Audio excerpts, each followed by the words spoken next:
샬롬 샬롬 샬롬 샬롬 샬롬. 하나님 사랑합니다. 여러분 주 안에서 사랑합니다.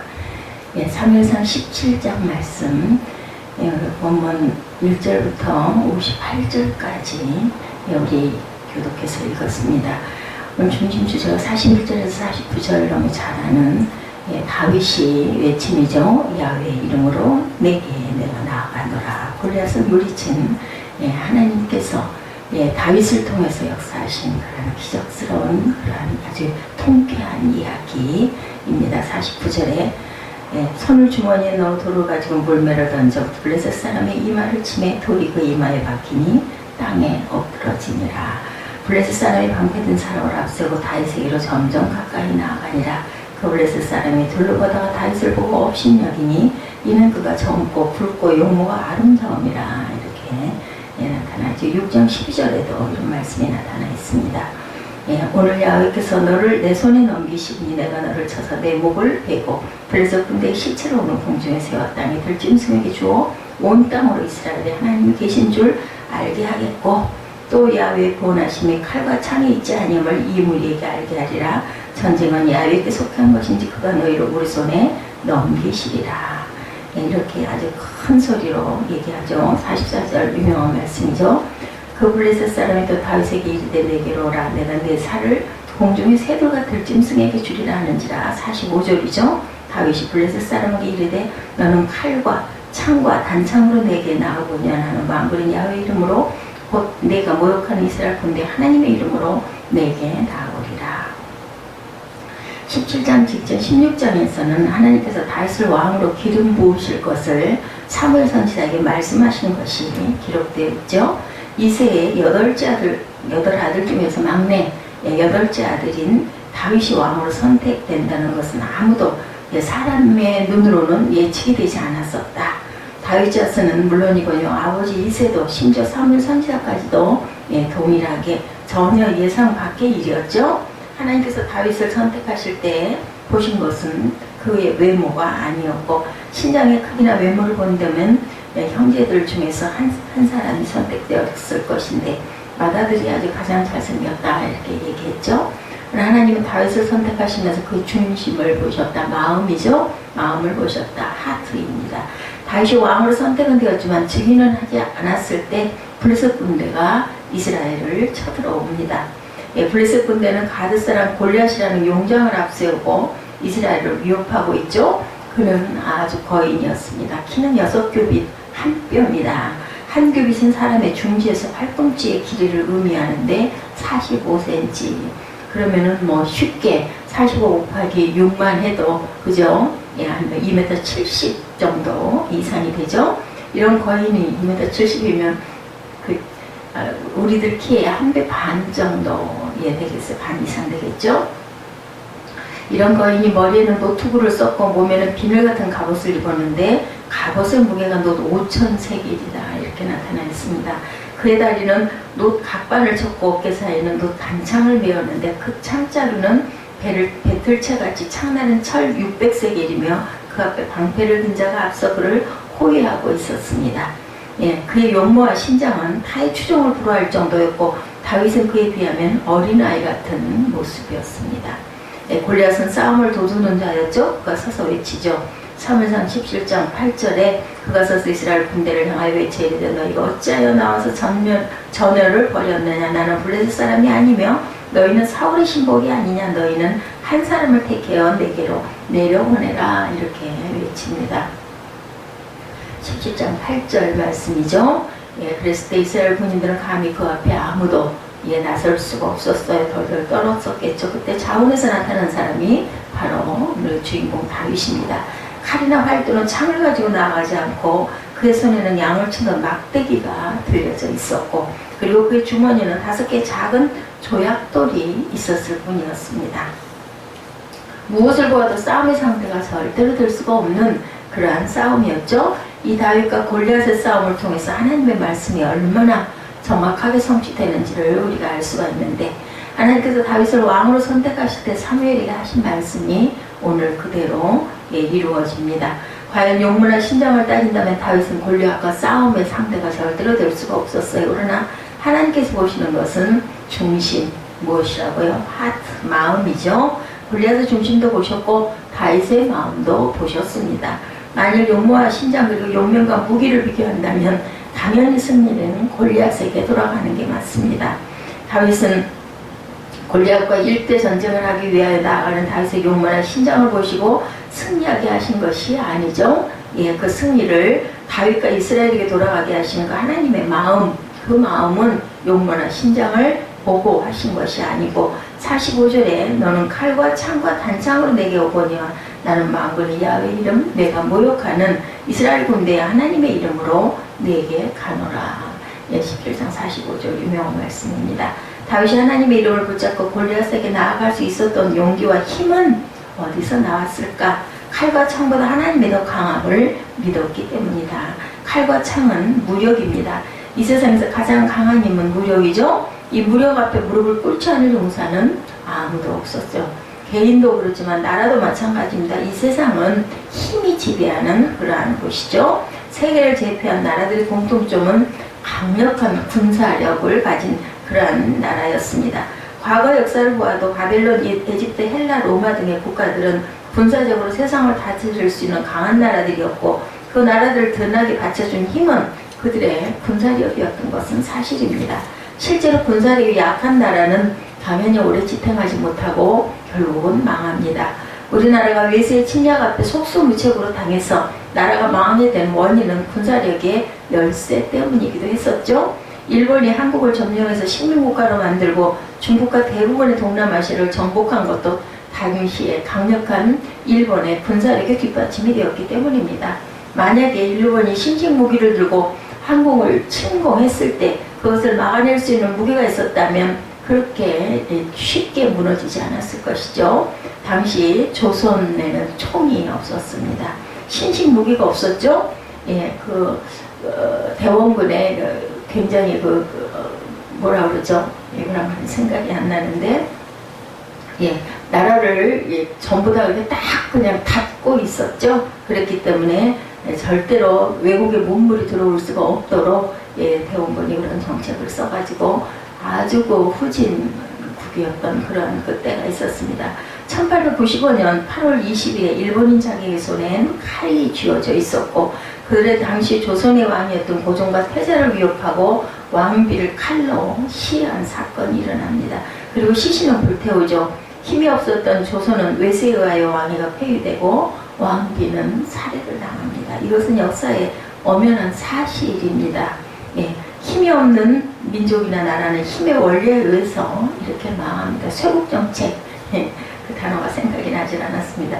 오늘 본문의 사건을 보면 아무리 다윗의 용맹이 특출하다고 해도 골리앗을 힘으로 당할 수는 없었죠.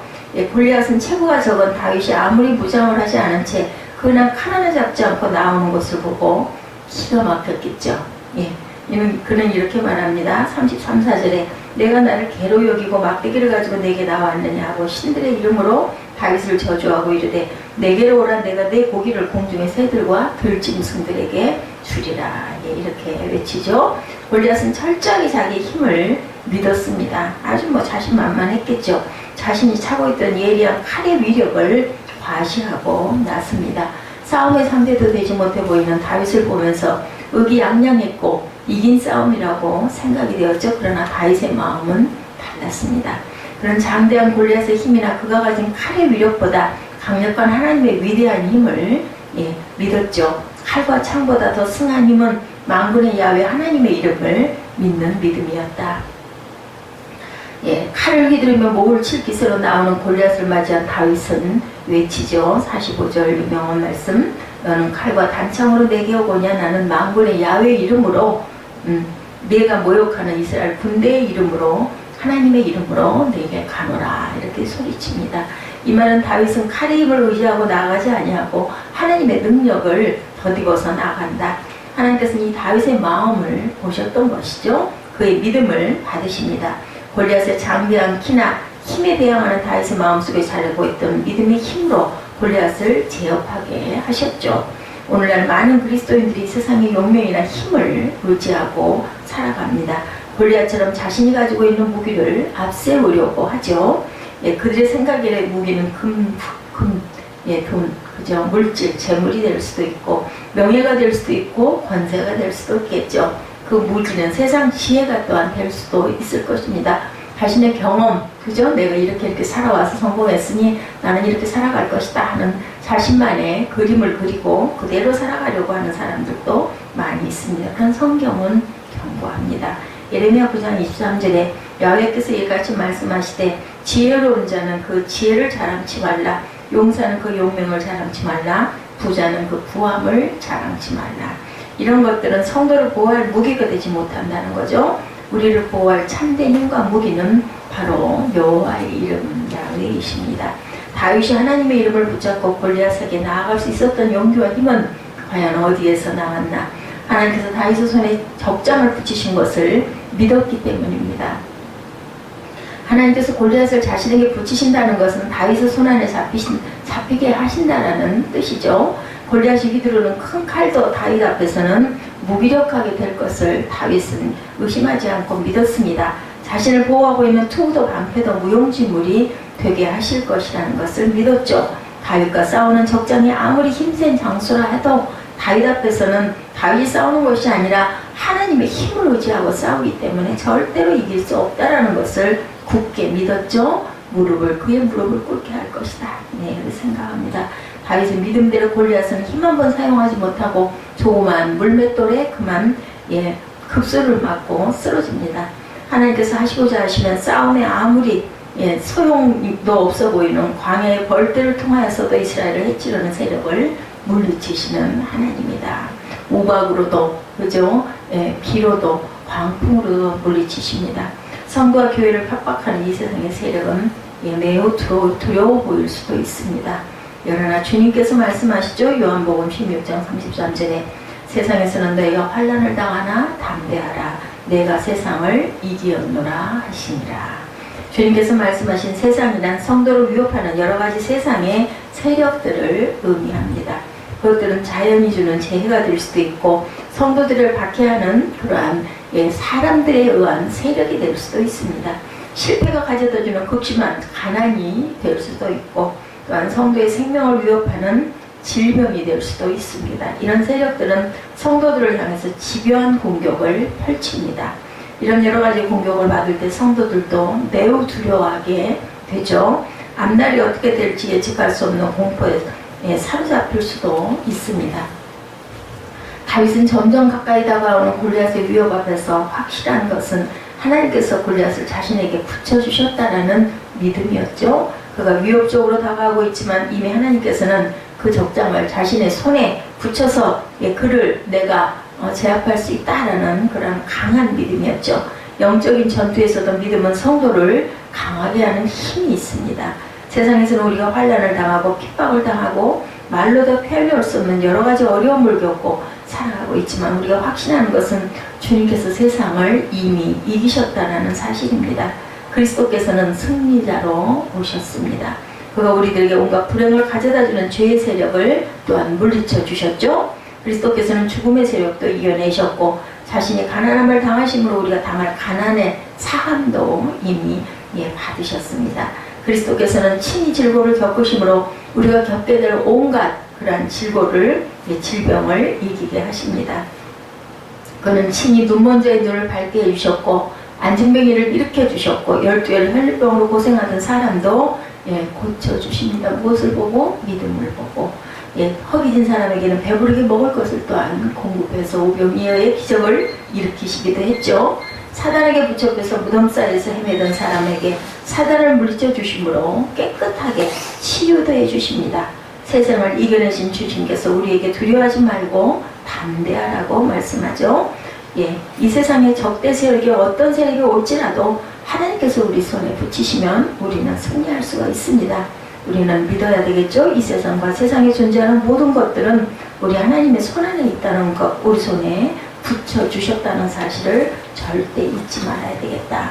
무엇을 보시는 하나님? 중심을 보시는 하나님. 다윗이 하나님의 이름을 붙잡고 골리앗에게 나아갈 수 있었던 용기와 힘은 어디에서 나왔을까? 사무엘상 17장 41절에서 49절을 중심으로 증거하고 있습니다. 세 번째로 지금까지 다윗과 함께 하셔서 그의 양무리를 지켜내게 하셨던 하나님의 신실하심을 믿었기 때문입니다. 다윗은 지금까지 하나님께서 자신과 함께 하셔서 그가 지키던 양떼를 보호하게 해주신 하나님의 은혜를 많이 겪었습니다. 단순한 이론이 아니죠. 실제로 다윗이 들에서 양과 함께 생활할 때 양을 해치려던 일대나 사자 등 야생동물들의 공격을 막아내도록 도와주신 하나님의 은혜를 다윗은 체험했고 알고 느끼고 있었던 이유가 있었죠. 그 하나님께서 오늘 골리앗과의 전쟁에서 자신을 보호하시고 내 손에 내가 붙여주겠다 승리하게 하실 것을 또한 굳게 믿었습니다. 그래서 그는 물맷돌 5개를 가지고 골리앗을 물리칠 수 있을 것이라는 담대한 믿음이 있었습니다. 그가 점점 가까이 다가오고 골리앗을 향하여 물맷돌을 힘차게 날렸을 때 신기할 정도로 그대로 날아가서 골리앗의 이마에 아주 정통으로 급소를 맞추죠. 골리앗의 이마에 그 돌이 깊이 박힙니다. 그것은 급소였죠. 그는 미처 칼을 빼보지도 못한 채 땅에 쓰러집니다. 그리고 의식을 잃고 이것은 하나님의 강력한 역사를 나타냅니다. 아무리 좋은 보도를 차고 단창을 준비했지만 그것들을 그는 사용도 못하고 그 튼튼하게 갖추고 입었던 그 갑옷은 아무 무용지물이 되는 아무 쓸모없는 것이 되고 말았다. 우린 이 모습 속에서 사람이 계획을 세우고 온갖 준비를 다 해서 나간다 해도 하나님의 허락 없이는 공중에 참새 한 마리도 떨어뜨리지 못한다는 사실을 깨달아 알아야 되겠습니다.